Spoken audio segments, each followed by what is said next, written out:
देश का दुख बताना चाहता हूं। 5,500 बिजनेस कॉलेजेस हैं आज हमारे देश के अंदर। लगभग 3 करोड़ स्टूडेंट्स मेरे देश में यूनिवर्सिटीज की पढ़ाई कर रहे हैं, लेकिन एक बड़े स्कैंडल में देश फंसा हुआ है।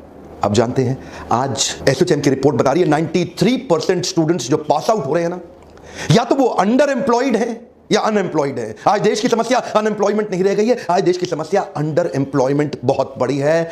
एक स्टूडेंट जो एजुकेशन लोन लेके माता पिता बड़े सपनों के साथ उसको भेजते हैं एमबीए इंजीनियरिंग के कॉलेजेस के अंदर, हेफ्टी लोन लेता है 20 लाख रुपए। आज एक अच्छा प्राइवेट कॉलेज चार्ज कर रहा है 20 लाख रुपए लेने के बाद एनपीए 147% बढ़ गया है। लोन की रीपेमेंट स्टूडेंट कर नहीं पा रहे, जितनी की उनकी तनख्वाह लगती है उतने में वो उस इंटरेस्ट को भी मीट नहीं कर पा रहे। उसकी एजुकेशन लोन की किस्त तो बहुत छोड़ दो, क्योंकि इनकॉम्पिटेंट फैकल्टीज आती जा रही है। देखिए, कॉलेज को आज क्या चाहिए? प्रॉफिटेबिलिटी चाहिए। प्रॉफिटेबिलिटी के लिए सस्ता प्रोफेसर हायर करना चाह रहे हैं। मैं कई सारे कॉलेजेस में गया, मुझे स्टूडेंट आकर के मिलते हैं, मैं हैरान हो गया देख करके। 35-32 हजार रुपए महीना एक लेक्चरर को हमारे देश के अंदर मिल रहा है, और वही अच्छे लेक्चरर को हार्वर्ड के अंदर 16 लाख रुपए महीना मिल रहा है, स्टैनफोर्ड के अंदर 16.5 लाख रुपए महीना, क्योंकि वो अच्छे प्रोफेसर को रिटेन कर पा रहे हैं। और हमारे कॉलेजेस में क्योंकि अच्छा प्रोफेसर, देखिए अच्छा प्रोफेसर आएगा कहां से? 30-32-35 हजार रुपए महीना आप उसको दोगे, जिसको कोई नौकरी नहीं मिलती वो जाके प्रोफेसर बनता है। प्रॉब्लम क्या है? हमारे देश के अंदर 25, 26, 28, 30 साल तक चाहते हैं कि आप शादी होकर नौकरी करके सेटल हो जाएं। आज अगर आपको प्रोफेसर बनना है, पीएचडी करनी पड़ेगी।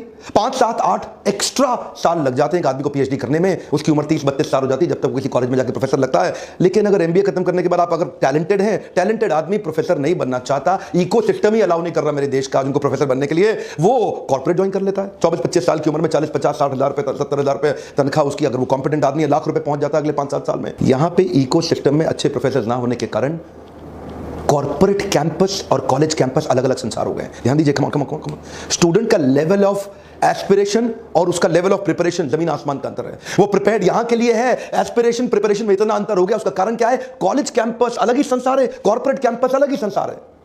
इंडस्ट्री रेडी स्टूडेंट दे नहीं पा रहे। आज महारत्ना नवरत्ना पीएसयू हमारे देश के अंदर, उन्होंने 28% नौकरी न्यू जॉब हायरिंग कम कर दी, क्योंकि लीन मैनेजमेंट स्ट्रक्चर ले रहे हैं, ऑटोमेशन आता जा रहा है, आर्टिफिशियल इंटेलिजेंस बढ़ता जा रहा है, लीन मैनेजमेंट प्रोसेसेस बढ़ते जा रहे हैं, जॉब्स कम हो रही हैं। और जिस रेट पे आज देश की इकोनॉमी ग्रो कर रही है, उससे कहीं ज्यादा रेट पे देश में इंजीनियर्स प्रोड्यूस हो रहे हैं, वो इंजीनियर्स कंज्यूम नहीं हो पा रहे। पिछले कुछ सालों में 70% एमबीए एनरोलमेंट बढ़ा है, और वो पेपर पे तो लिटरेट है, पढ़ा लिखा है, लेकिन नौकरी एसोचैम बता रहा है एवरेज बी स्कूल से निकलने के बाद नौकरी 10,000 रुपए महीने की मिल रही है। सिक्योरिटी गार्ड को भी नौकरी 10, 12, 13 हजार की मिल जाती है। ये हमारे एमबीएस का हाल है।